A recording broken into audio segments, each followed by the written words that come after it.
10 members of the 16 Pangu Party members have crossed over to government in what was described as a strategic move.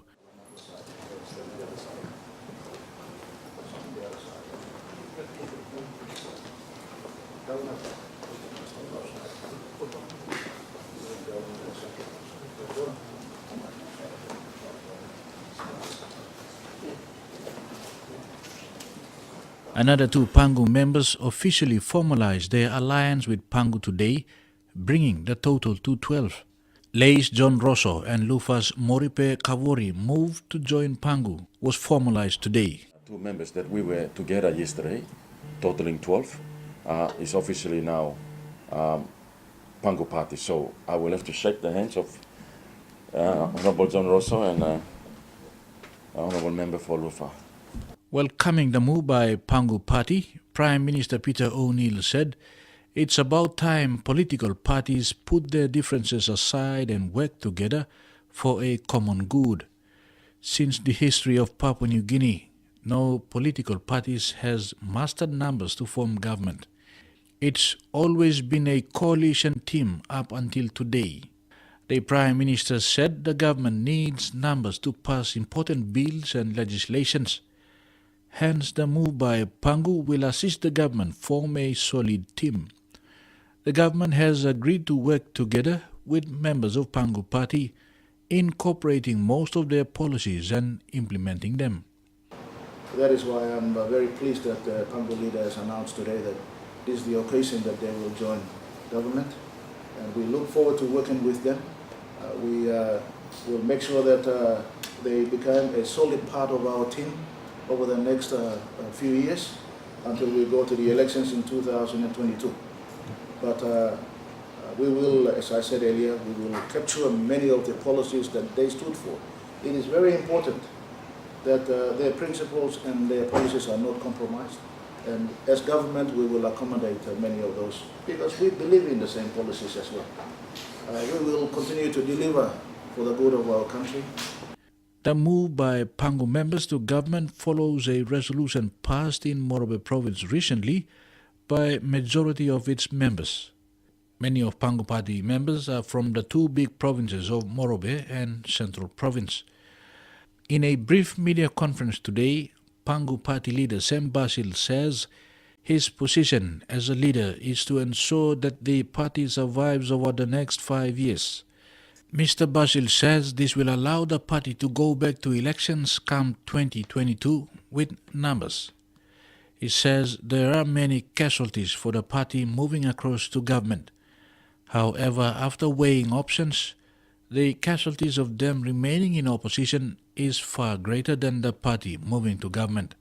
He says the move is for the best interest of the party, its members and the people they represent. As I've said before, it's not member for Goila Line, it's not Sam Basil anymore. Pangu is bigger than us now.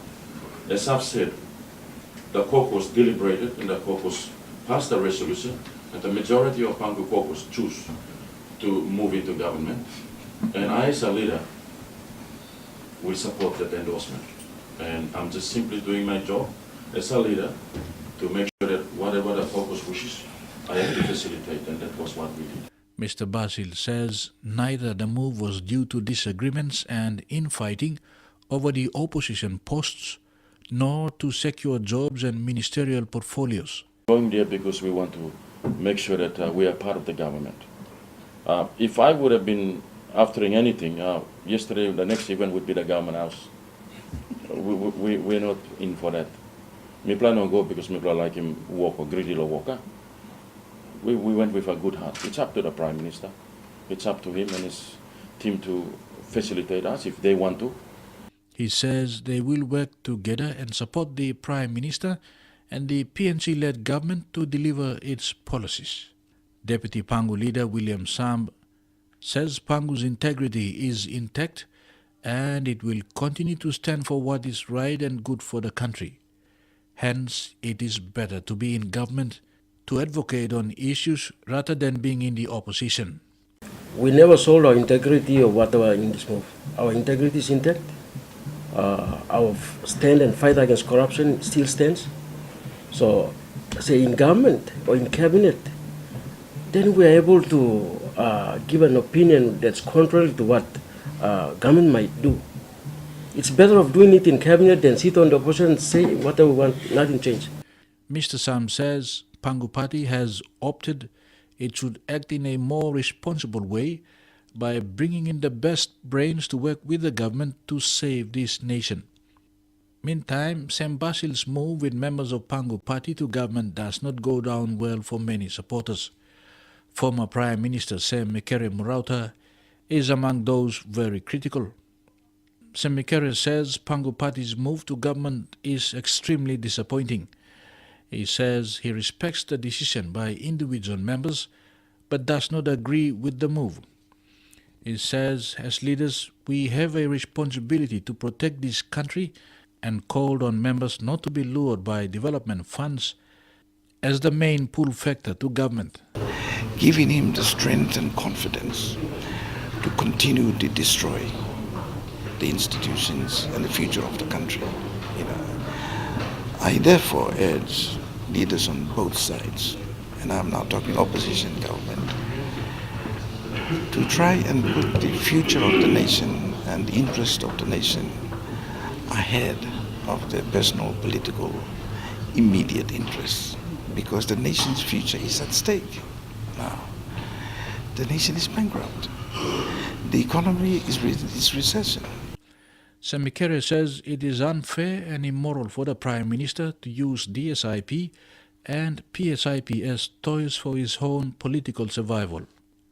Prime Minister Peter O'Neill has appealed to supporters and opposing factions to leave their differences aside and work towards a better future for the people and the country. He says the country needs us most at this critical time, and we must form a government that upholds integrity through its policies in delivering services and bringing about tangible development.